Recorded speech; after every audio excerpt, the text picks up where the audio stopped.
Hello students, welcome back. आज की class में हम फाइनल अकाउंट्स को कंटिन्यू करेंगे। फाइनल अकाउंट्स में अभी तक हमने करा था कि ट्रेडिंग अकाउंट कैसे बनता है। आज की इस क्लास में हम P&L अकाउंट, बैलेंस शीट कैसे बनती है वो डिस्कस करेंगे। तो आइए मैं आपको एक ऐसा क्वेश्चन करा रहा हूं जिसके अंदर ट्रेडिंग अकाउंट, P&L अकाउंट और बैलेंस शीट तीनों चीजें हम लोग बनाएंगे। ठीक है जी। मैंने ली इलस्ट्रेशन 24। सबसे पहले कैपिटल हमें दे रखा है 1,50,000। आपको पता है कैपिटल कहां आता है? बैलेंस शीट की लायबिलिटी साइड पे। ठीक है जी।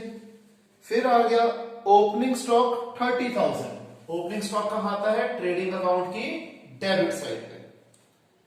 फिर cash and bank, cash in hand, machinery, furniture, ये चारों ही एसेट है तो बैलेंस शीट की एसेट साइड पे आ जाएंगे। कौन से जी? Cash in hand, cash and bank, furniture और मशीनरी। फिर परचेजेस आएगा ट्रेडिंग अकाउंट की डेबिट साइड पे। वेजेस भी आएगा ट्रेडिंग अकाउंट की डेबिट साइड पे। कैरेज इनवर्ड भी आएगा ट्रेडिंग अकाउंट की डेबिट साइड पे। फिर हमें दे रखा है सैलरीज। सैलरीज आता है P&L अकाउंट की डेबिट साइड पे। Discount allowed P&L account debit side. Discount received P&L account credit side. आप लोग क्या देख रहे हो? अगर आपको परफॉर्मा याद है तो उसी परफॉर्मे में हम सिंपल वैल्यूज को डाले जा रहे हैं। परफॉर्मा याद करने का बड़ा आसान तरीका आपको बताया था कि बेसिकली आप ट्रेडिंग अकाउंट का परफॉर्मा याद कर लो। ट्रेडिंग अकाउंट का परफॉर्मा याद करने के बाद जितने भी एक्सपेंसेस जो ट्रेडिंग अकाउंट में कवर नहीं हो रहे वो P&L अकाउंट में आएंगे, और एक्सपेंसेस है तो ऑब्वियसली बात है डेबिट साइड पे आएंगे, और जितनी इनकम है वो सारी P&L अकाउंट की क्रेडिट साइड पे आएंगी। और बैलेंस शीट में क्या आएगा? एसेट्स और लायबिलिटीज। वो जब हमने पहले चैप्टर्स करे थे तो उसमें आपको पता ही है कि एसेट और लायबिलिटीज को कैसे आइडेंटिफाई किया जाता है। आइए आगे कंटिन्यू करते हैं। फिर है एडवर्टाइजिंग और ऑफिस एक्सपेंसेस, ये दोनों है P&L अकाउंट के डेबिट साइड पे। नेक्स्ट है हमारा सेल्स, ये आता है ट्रेडिंग अकाउंट की क्रेडिट साइड पे। फिर आ गया हमारा डेटर्स। डेटर्स कहां आता है? बैलेंस शीट की एसेट साइड पे।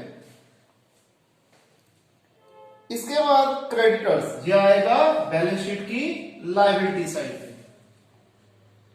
फिर इनपुट CGST है 10,000, आउटपुट CGST है 8,000। हम देख रहे हैं input is greater than output, तो मैंने सबसे पहले क्या कर लिया? CGST की यहां पर मैंने कर दी इनपुट माइनस आउटपुट। 10,000 माइनस 8,000 2,000।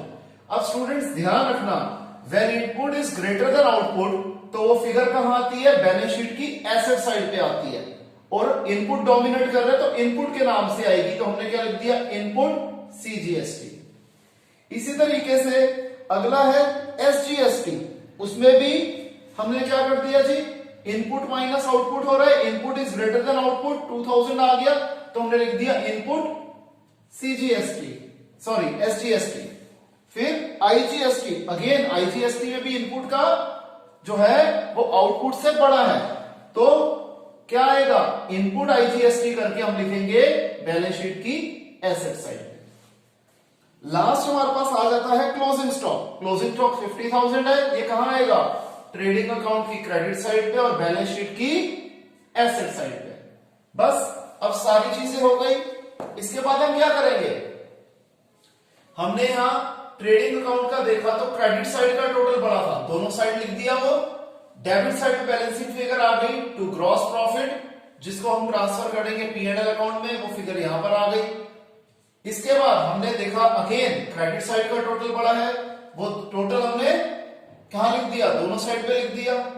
इस टोटल में से हमने यहां डेबिट साइड की बाकी सारी आइटम्स के जो थी उन सबको प्लस करके इस टोटल में से माइनस कर दिया, तो हमारी बैलेंसिंग फिगर आ गई नेट प्रॉफिट, जिसे हम कैपिटल में प्लस कर देंगे। अब इन दोनों चीजों को कैपिटल में नेट प्रॉफिट ऐड करा, ये आ गया। और हम क्या देख रहे हैं कि बैलेंस शीट की दोनों साइड्स का टोटल सेम है, इक्वल है, यानी कि हमने कोई गलती नहीं करी। अब इस टॉपिक की मैं फर्दर प्रैक्टिस और नहीं करवा रहा, उसका रीजन ये है कि जब हम फाइनल अकाउंट्स विद एडजस्टमेंट्स करेंगे तो उसमें यही 3 अकाउंट्स हमें दोबारा बनाने होंगे विद एडजस्टमेंट्स के साथ। तो यहां पर हम आज की क्लास खत्म करते हैं, मिलते हैं नेक्स्ट क्लास में, तब तक के लिए बाय, टेक केयर।